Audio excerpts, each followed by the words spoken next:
وَإِذَا قِيلَ انشُزُوا فَانشُزُوا يَرْفَعِ اللَّهُ الَّذِينَ آمَنُوا مِنكُمْ وَالَّذِينَ أُوتُوا الْعِلْمَ دَرَجَاتٍ۔ اللہ تعالیٰ تم میں سے جو لوگ ایمان لائے ہیں اور جو علم دیے گئے ہیں درجے بلند ان کے بعد میں اردو تقریر کے لیے دعوت دیتا ہوں سارہ محمد عارف کو کہ وہ آئے اور اپنی تقریر پیش کریں۔ السلام علیکم ورحمۃ اللہ وبرکاتہ۔ الحمدللہ رب العالمین والصلاة والسلام علی رسولہ الکریم، اما بعد فاعوذ باللہ من الشیطان الرجیم، بسم اللہ الرحمن الرحیم۔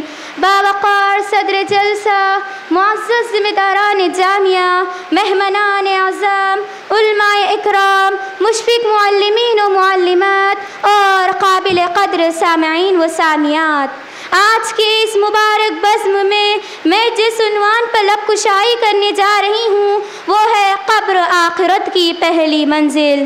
دنیا کے اے مسافر منزل تیری قبر ہے، دنیا کے اے مسافر منزل تیری قبر ہے، طے کر رہا ہے جو تو 2 دن کا یہ سفر ہے۔ سورہ عبس آیت نمبر 18 سے 22 کا ترجمہ ہے کہ اسے اللہ تعالیٰ نے کس چیز سے پیدا کیا، ایک نطفے سے، پھر اندازے پر رکھا اس کو، پھر اس کے لیے راستہ آسان کیا، پھر اسے موت دی اور قبر میں دفن کیا، پھر جب چاہے گا اسے زندہ کر دے گا۔ ان 4 آیتوں میں اللہ تعالیٰ نے زندگی کا خلاصہ بیان کر دیا ہے۔ ہر انسان دنیا میں مرنے ہی کے لیے پیدا ہوتا ہے۔ معزز سامعین، دنیا کی یہ زندگی چند روزہ عارضی زندگی ہے جسے جینے کے بعد ہر انسان موت کا گھونٹ پی کر ابدی زندگی یعنی آخرت کی زندگی کا سفر اختیار کرتا ہے، جیسا کہ اللہ تعالیٰ نے قرآن میں فرما دیا، کل نفس ذائقۃ الموت، ہر نفس کو موت کا مزہ چکھنا ہے۔ موت کے بعد انسان کا پہلا پڑاؤ قبر ہوتا ہے۔ حانی مولا عثمان سے روایت ہے کہ عثمان رضی اللہ تعالی عنہ جب کسی قبر کے پاس ٹھہرتے تو اس قدر روتے کہ آپ کے آنسوؤں سے آپ کی داڑھی بھیگ جایا کرتی۔ ان سے کہا گیا کہ آپ قرآن کی تلاوت کے دوران عذاب کی آیت پر اتنا نہیں روتے اور دوزخ کا ذکر بھی پڑھتے ہیں پر اس قدر نہیں روتے، تو عثمان رضی اللہ تعالی عنہ نے فرمایا کہ نبی کریم صلی اللہ علیہ وسلم نے فرمایا، ان القبر اول منزل من منازل الآخرہ، ترمذی۔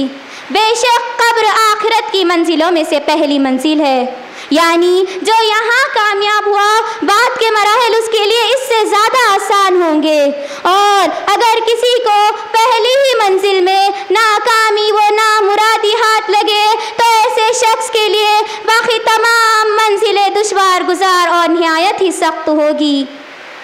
اس بات عذاب قبر کا عقیدہ قرآن و حدیث سے ثابت شدہ ایک ایسی حقیقت ہے جس کا انکار گویا قرآن مجید ہی کا انکار ہے۔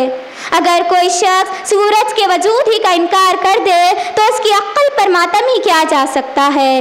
اسی طرح عذاب قبر کا انکار ہمیشہ باطل پرستوں ہی نے کیا ہے۔ وہ کہتے ہیں کہ ہمیں نظر نہیں آتا، تو اس کا جواب یہ ہے کہ عذاب قبر اور نعمت قبر کا تعلق امور غیب سے ہے۔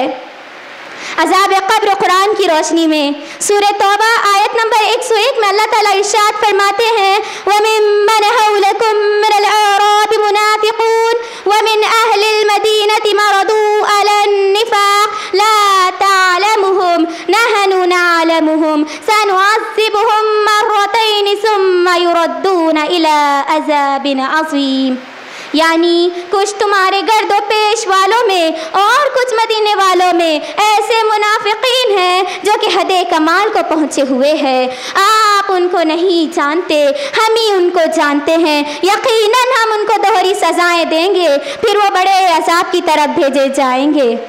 اس آیت کریمہ میں عذاب عظیم سے مراد بالاتفاق قیامت کا عذاب ہے اور 2 مرتبہ کے عذاب سے دنیا اور قبر کا عذاب ہے۔ تفسیر طبری۔ عذاب قبر احادیث کی روشنی میں عبداللہ بن عباس رضی اللہ تعالیٰ عنہ سے مروی ہے کہ آپ صلی اللہ علیہ وسلم کی گزر 2 قبروں سے ہوئی۔ آپ صلی اللہ علیہ وسلم نے فرمایا ان دونوں کو عذاب ہو رہا ہے، البتہ کسی بڑی غلطی کی وجہ سے عذاب نہیں ہو رہا۔ ایک کو تو اس وجہ سے دیا جا رہا ہے کہ وہ پیشاب کے چھینٹوں سے نہیں بچتا تھا، اور دوسرے کو اس وجہ سے دیا جا رہا ہے کہ وہ لوگوں کی چغلیاں کیا کرتا تھا۔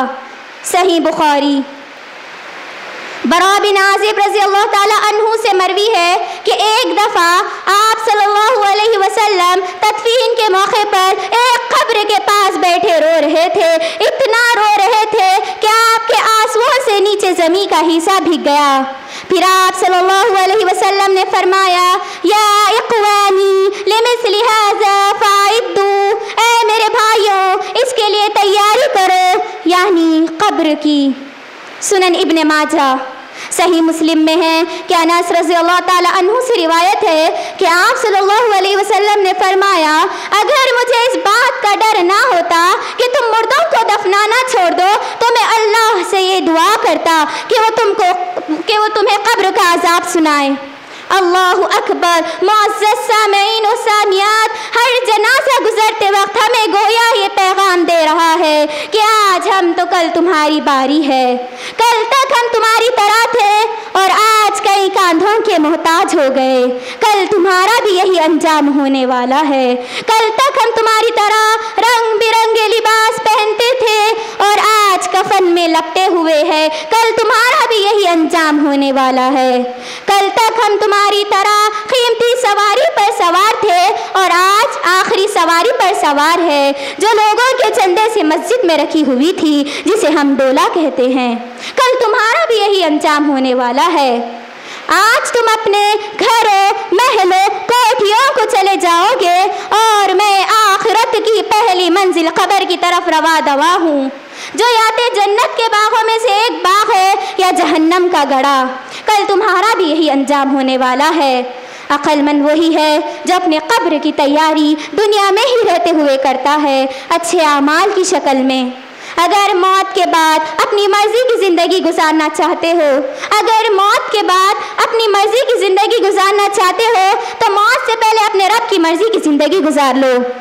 آخر میں دعا کرتی ہوں کہ اے اللہ ہمیں ایمان پر قائم رکھ، ہمارا خاتمہ بالخیر فرما اور قبر کے سوالات میں ثابت قدمی عطا فرما، اور جامعہ کے جملہ ذمہ داروں، عہدیداروں، اراکین و ملازمین کی خدمت کو قبول فرما اور آخرت کا توشہ بنا دے۔ آمین۔ وآخر الدعوانا ان الحمد للہ رب العالمین۔ السلام علیکم ورحمۃ اللہ وبرکاتہ۔